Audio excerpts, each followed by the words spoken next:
Hello नमस्कार दोस्तों, मैं सेल्फ सुनील पंचारी और मैं आप सबका यूडेक क्लासेस के इस डिजिटल प्लेटफॉर्म पर हार्दिक दिल से स्वागत करता हूं। तो दोस्तों, हम हमारी इस जो मुहिम के अंदर हमारा टॉपिक चल रहा है राष्ट्रपति, इस राष्ट्रपति से रिलेटेड हमने 2 वीडियोस ऑलरेडी बना रखी है, जिनके अंदर हमने शुरुआत के पहले वीडियो के अंदर हमने राष्ट्रपति से रिलेटेड आर्टिकल 52 से लेकर 61 तक के तमाम प्रावधानों को समझने का प्रयास किया था। उसके अंदर मोस्टली सर्वाधिक इंपॉर्टेंट राष्ट्रपति के निर्वाचन की प्रक्रिया, राष्ट्रपति की शपथ और इम्पीचमेंट थी। उसके बाद हमने जो 2 नंबर वीडियो बनाए, उसके अंदर हमने राष्ट्रपति की कार्यपालिका शक्तियों के बारे में जाना था, उनसे रिलेटेड आर्टिकल देखे थे और उसके साथ में हमने राष्ट्रपति की फाइनेंशियल पावर यानी वित्तीय शक्ति को भी देखा था। तो दोस्तों, हम हमारी वित्तीय शक्ति के अंदर हमने देखा था कि कई प्रकार के बजट हैं, बजट हो या कई प्रकार की वित्तीय शक्तियां हैं वो राष्ट्रपति के पास है और उन वित्तीय शक्तियों में राष्ट्रपति, जैसे कि बजट राष्ट्रपति खुद रखवाते हैं और कोई भी प्रकार के अनुदान की मांग हो वो राष्ट्रपति की अनुमति से रखी जाती है और वार्षिक वित्तीय विवरण है वो राष्ट्रपति रखवाते ही है और मनी बिल है वो राष्ट्रपति की अनुमति से ही संसद के अंदर आता है, यानी कि पूर्व अनुमति की आवश्यकता पड़ती है। और आकस्मिक निधि के बारे में भी हमने जाना था। तो उसी पहल को आगे बढ़ाते हुए आज हम पढ़ रहे हैं वो है राष्ट्रपति की विधायी शक्तियां, लेजिस्लेटिव पावर ऑफ प्रेसिडेंट। तो लेजिस्लेटिव पावर के अंदर क्या क्या चीजें आती है, मतलब राष्ट्रपति की वो शक्तियां जो कि संसद से रिलेटेड हैं, उनके बारे में आज हमें चर्चा करनी है। क्योंकि हमने आर्टिकल 79 के बारे में सुना होगा कि आर्टिकल 79 कहता है कि भारतीय विधायिका के 3 अंग है, लोकसभा, राज्यसभा और राष्ट्रपति। यानी कि राष्ट्रपति अगर हमारी विधायिका के एक अंग है तो राष्ट्रपति के पास कुछ विधायी शक्तियां तो होनी चाहिए। उन विधायी शक्तियों के बारे में आज हम चर्चा करने वाले हैं और उनसे रिलेटेड कुछ आर्टिकल्स जो इंपॉर्टेंस रखते हैं, एग्जाम के अंदर कई बार पूछ लिए जाते हैं, उनके बारे में भी आज हम चर्चा करेंगे।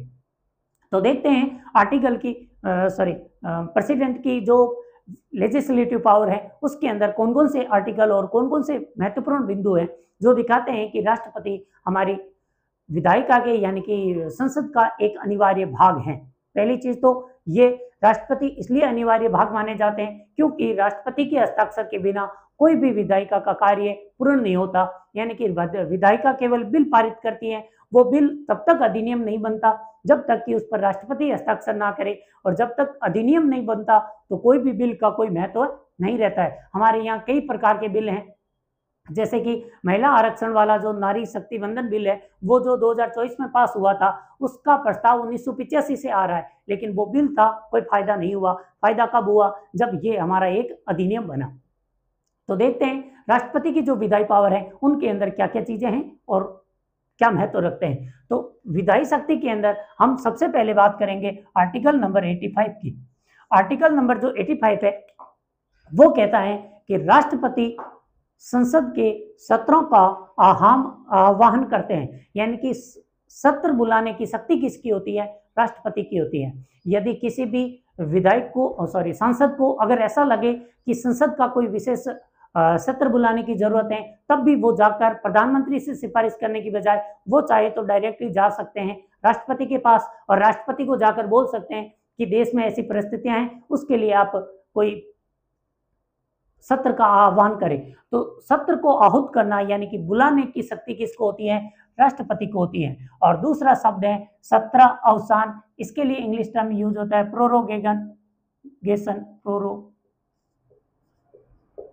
प्रोरोगेशन। इसका मतलब होता है राष्ट्रपति चल रहे सत्र को समाप्त कर सकते हैं। एक शब्द आता है स्थगन करना, स्थगित यानी कि एडजर्न। हम सुनते हैं कोर्ट के अंदर the court has been adjourn, यानी कि कोर्ट कुछ समय के लिए स्थगित की जाती है कोर्ट की कार्यवाही। वैसे ही जो सदन का अध्यक्ष होता है, पीठासीन अधिकारी होते हैं, पीठासीन अधिकारी करते हैं स्थगित, यानी एडजर्न करने की शक्ति पीठासीन अधिकारी की होती है। लेकिन पूरे सत्र को समाप्त करना, हम जानते हैं कि भारतीय संसद के अंदर 3 प्रकार के सत्रों का आह्वान होता है, यानी कि सत्र बुलाए जाते हैं। पहला बजट सत्र, दूसरा जो सर्दियों के अंदर आता है और तीसरा मानसून सत्र। तो इस तरीके से 3 प्रकार के सत्र आहूत होते हैं। वैसे ही उस एक सत्र को पूरा का पूरा समाप्त करना यानी कि बजट सत्र को समाप्त करने की शक्ति किसके पास होगी? राष्ट्रपति के पास है। और किसी सत्र को 1-2 दिन के लिए आगे ट्रांसफर करने की जो शक्ति होती है स्थगन वाली, वो होती है पीठासीन अधिकारी की। इन दोनों में, और इंग्लिश टर्म जरूर ध्यान में रखना, हिंदी वाला कंफ्यूज करेगा, इसलिए, और इसको बोलते हैं एडजंट और इनको बोलते हैं प्रोरोगेशन। इन दोनों टर्म को ध्यान में रखते हुए कि 17वां स्थान की शक्ति राष्ट्रपति को है, और 17वां स्थान का हिंदी मतलब होता है सत्र का अवसान करना, यानी सत्र समाप्त करना। स्थगन का मतलब होता है कुछ समय के लिए टालना। तो आहूत करना और 17वां स्थान करने की शक्ति किसको है? राष्ट्रपति को है। और ये बात हमें कौन बताता है? Article number 58। एक चीज आर्टिकल 58 के अंदर एक चीज और लिखी हुई है कि लोकसभा को भंग करने की शक्ति भी किसको होती है? राष्ट्रपति को होती है। ये वैसे ही ये राष्ट्रपति का विवेकाधीन अधिकार नहीं है। राष्ट्रपति लोकसभा को तभी भंग कर सकते हैं जब जो मंत्रिपरिषद है वो खुद राष्ट्रपति के पास जाकर ये सिफारिश करे कि लोकसभा को भंग कर दिया जाए और नए चुनाव की घोषणा करवा दी जाए। ऐसी परिस्थिति में मंत्रिपरिषद की सलाह पर राष्ट्रपति लोकसभा को भंग भी कर सकते हैं। ये बात भी कहां पर लिखी हुई है? आर्टिकल नंबर 58 में। यानी कि आर्टिकल नंबर 58 राष्ट्रपति की 3 विधायी शक्तियों के बारे में बात करता है। पहला, सत्र को आहूत करने की शक्ति किसको है? राष्ट्रपति को है। सत्र को अवसान करने की, सत्र को समाप्त करने की शक्ति भी किसको है? राष्ट्रपति को है। और तीसरी, लोकसभा को भंग करने की शक्ति भी किसको है? राष्ट्रपति को है। तो राष्ट्रपति, आर्टिकल 58 राष्ट्रपति को 3 प्रकार की विधायी शक्तियां देता है। उसके बाद राष्ट्रपति संयुक्त बैठक का आह्वान भी कर सकते हैं, और संयुक्त बैठक से रिलेटेड आर्टिकल है 108 के अकॉर्डिंग राष्ट्रपति संयुक्त बैठक का आह्वान भी करवा सकते हैं। जब राष्ट्रपति संयुक्त बैठक का आह्वान करते हैं, हम सब जानते हैं कि संयुक्त बैठक के जो नियम होते हैं वो लोकसभा वाले नियम पालित होते हैं, और इस संयुक्त बैठक की अध्यक्षता लोकसभा के अध्यक्ष यानी कि पीठासीन अधिकारी कौन होते हैं? लोकसभा में अध्यक्ष होते हैं। तो उस संयुक्त बैठक की अध्यक्षता लोकसभा के अध्यक्ष करते हैं। तो इसका आह्वान भी कौन करेगा? राष्ट्रपति करेगा। कब करेगा? जब दोनों सदनों के बीच में मतभेद की स्थिति उत्पन्न हो जाती है।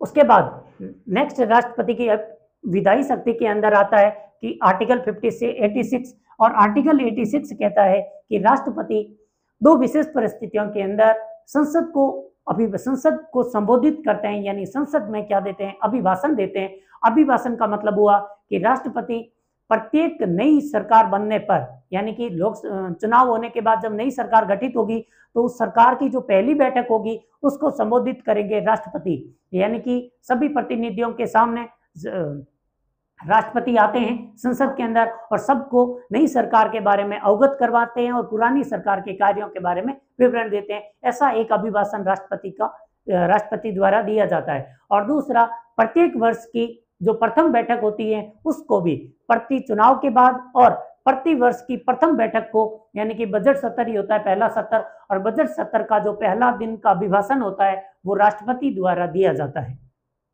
और ये प्रावधान किए गए आर्टिकल नंबर 86 के अंदर जो राष्ट्रपति के अभिभाषण या संबोधन से संबंधित है। उसके बाद आर्टिकल नंबर देखते हैं 80। आर्टिकल नंबर जो 80 है वो बताता है कि राष्ट्रपति राज्यसभा के अंदर 4 क्षेत्रों के 12 सदस्यों को मनोनीत करते हैं।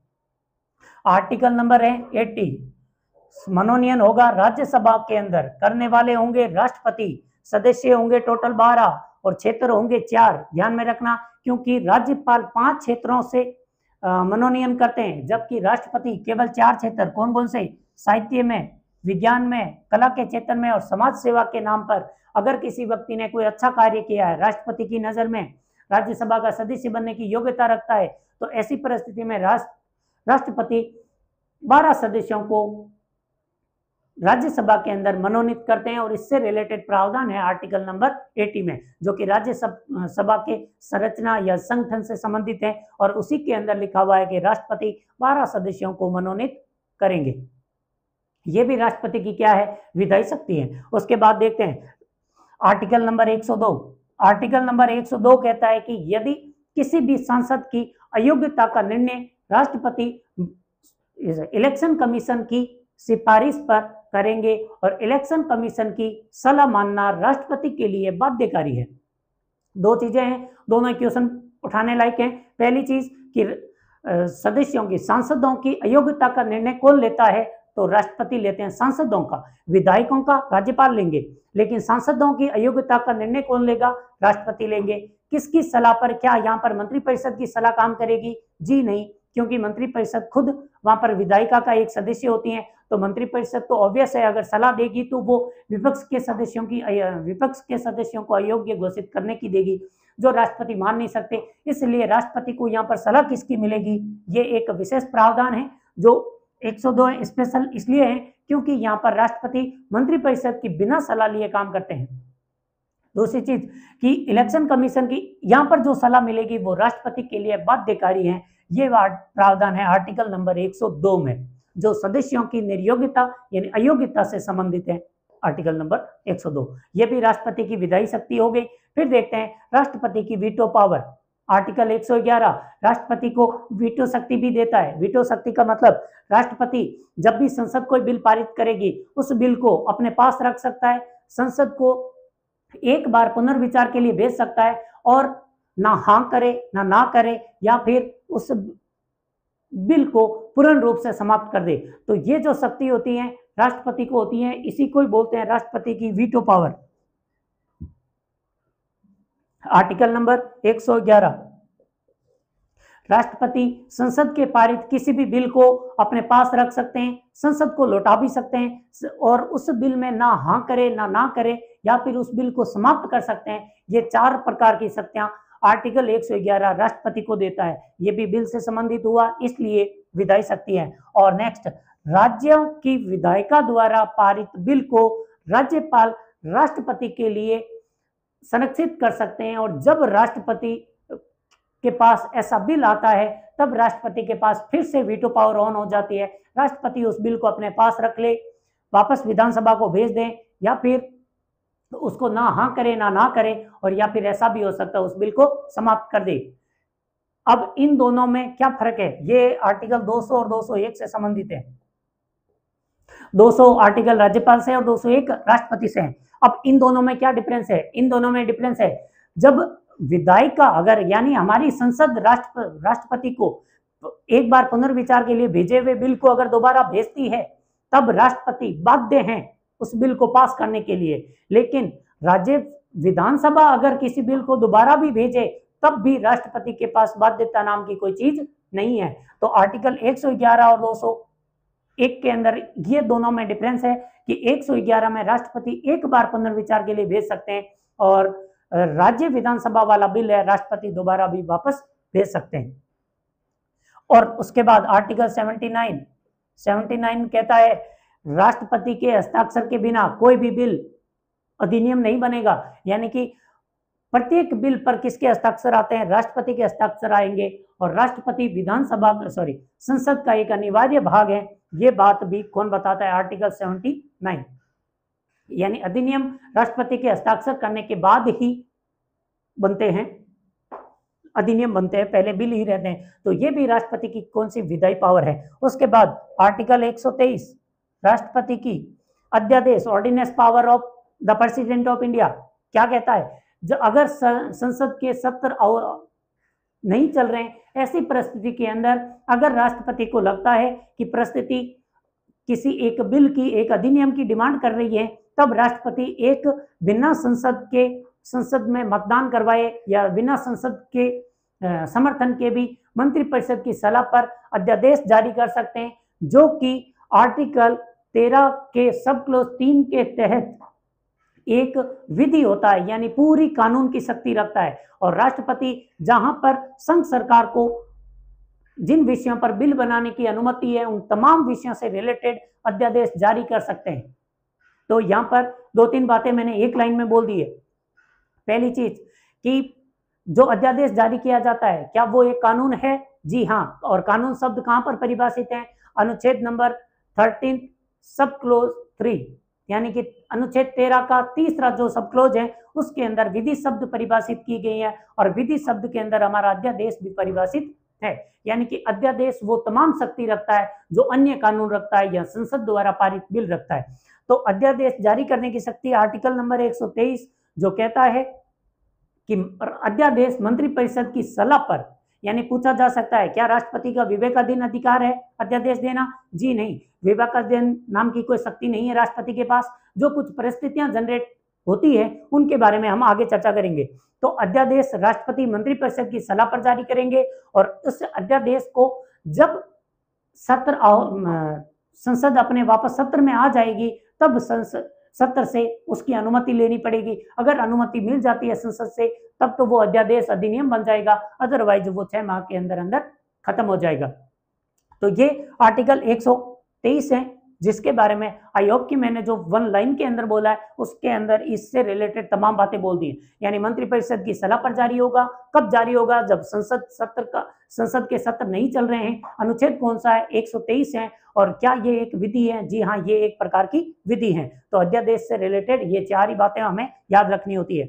उसके बाद कैग, यूपीएससी, वित्त आयोग, अन्य जो SC ST वाले आयोग हैं, ये जो आयोग राष्ट्रपति को अपनी रिपोर्ट देंगे और राष्ट्रपति इनकी रिपोर्ट को संसद के समक्ष प्रस्तुत करेंगे। यानी एक कॉपी लोकसभा को भेजी जाएगी, दूसरी कॉपी राज्यसभा को। ये कार्य भी कौन करते हैं? राष्ट्रपति करते हैं। उसके बाद जो यूटीज होते हैं यानी कि केंद्र शासित प्रदेश, उनके लिए अधिनियम बनाना, विनियम बनाने की शक्ति राष्ट्रपति को होती है। लेकिन जिनके अंदर विधानसभाएं हैं जैसे कि दिल्ली, जम्मू कश्मीर एंड पुडुचेरी, इनके लिए जब अधिनियम पारित होते हैं तो वहां की विधानसभा का राष्ट्रपति द्वारा जारी विनियम का विधानसभा से समर्थन भी दिलाना पड़ता है।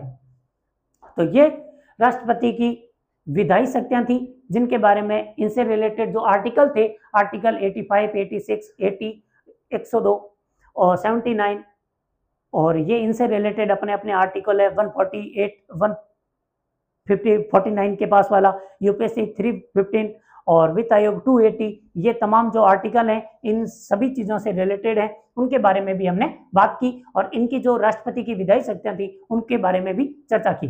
तो अब देखते हैं राष्ट्रपति की एक और पावर जो कि है सैन्य शक्ति। क्या राष्ट्रपति को किसी भी प्रकार का सैन्य पावर मिलता है? तो जी हाँ, राष्ट्रपति होते हैं हमारी तीनों सेनाओं के सुप्रीम कमांडर। सुप्रीम कमांडर का मतलब हुआ कि सेनाओं का अंतिम प्रमुख कौन है? राष्ट्रपति होते हैं। हमने नोटिस किया होगा कि 26 जनवरी के दिन हमारी सेनाएं राष्ट्रपति को सल्यूट करती है। यानी कि 15 अगस्त का झंडारोहण हमारे प्रधानमंत्री करते हैं लाल किले से, लेकिन 26 जनवरी के दिन हमारी सेनाएं राष्ट्रपति भवन के सामने होती है। और वो क्यों होती हैं? क्योंकि सेनाएं अपने सुप्रीम कमांडर यानी राष्ट्रपति को उस दिन सैल्यूट करती है। तो ये छोटी सी बात थी जो आपको आई होप पता थी। तो सैन्य शक्ति के प्रमुख है सुप्रीम कमांडर हैं, इसलिए 26 जनवरी के दिन सुप्रीम कमांडर को ही सैल्यूट मिलता है। तो सैन्य शक्ति यानी अंतिम पावर किसको पास है? राष्ट्रपति के पास है। और दूसरी बात, किसी भी देश के साथ युद्ध की घोषणा करनी हो तो ये राष्ट्रपति का पावर होता है, प्रधानमंत्री का नहीं। और हालांकि ये बात अलग है कि प्रधानमंत्री की सलाह के बिना राष्ट्रपति कुछ करते नहीं है, लेकिन फिर भी शक्ति किसके पास है? राष्ट्रपति के पास है। ये सैन्य शक्ति के बारे में 2 चीजें ध्यान में रखनी। सुप्रीम कमांडर राष्ट्रपति होते हैं। 26 जनवरी के दिन सैल्यूट मिलता है वो राष्ट्रपति को मिलता है। हमने नोटिस किया होगा मोदी जी की जो बातें आती हैं वो 15 अगस्त के दिन आती हैं। यानी मोदी जी जो घोषणाएं करते हैं 15 अगस्त के दिन करते हैं लाल किले से, क्योंकि वो स्वतंत्रता दिवस के लिए होती है। और गणतंत्र दिवस के दिन हमारा जो सर्वोच्च अधिकारी है वो मनोनीत होता है। उस मनोनीत सर्वोच्च अधिकारी को, नागरिक को हमारी सेनाएं सैल्यूट देती हैं, जो कि उनका सुप्रीम कमांडर भी है। उसके बाद एक और शक्ति देख लेते हैं, ये भी छोटी सी शक्ति है, राष्ट्रपति की कूटनीतिक शक्तियां। राष्ट्रपति की कूटनीतिक शक्तियों का मतलब होता है डिप्लोमेटिक पावर। डिप्लोमेटिक पावर में हमें ध्यान में रखना है एक आर्टिकल 253। आर्टिकल 253 इसके बारे में हमने पहले भी चर्चा की थी जब हम संघात्मक व्यवस्था के उन पदों को, उन टर्म को पढ़ रहे थे जो कि हमारी व्यवस्था को एकात्मकता की ओर झुकाते हैं। उनमें हमने देखा था आर्टिकल 253 कहता है यदि भारत की सरकार अंतर्राष्ट्रीय संधि या समझौते करती है तो वो राज्य सूची के विषयों पर भी कर सकती है। ये बात हमने तब देखी थी जब एकात्मकता की ओर झुकाव देख रहे थे। आज हमें तो पढ़नी है राष्ट्रपति की शक्तियां। तो आर्टिकल 253 में एक चीज तो क्लियर हो ही गई थी कि किसी भी विषय पर अंतर्राष्ट्रीय मामलों पर संधि और जो हस्ताक्षर करते हैं कौन करती है? भारत सरकार। किसके नाम से करती है? वो नाम पावरफुल है और ये नाम है हमारे राष्ट्रपति का। यानी कि अंतर्राष्ट्रीय संधि और समझौते होते हैं वो राष्ट्रपति के नाम से किए जाते हैं।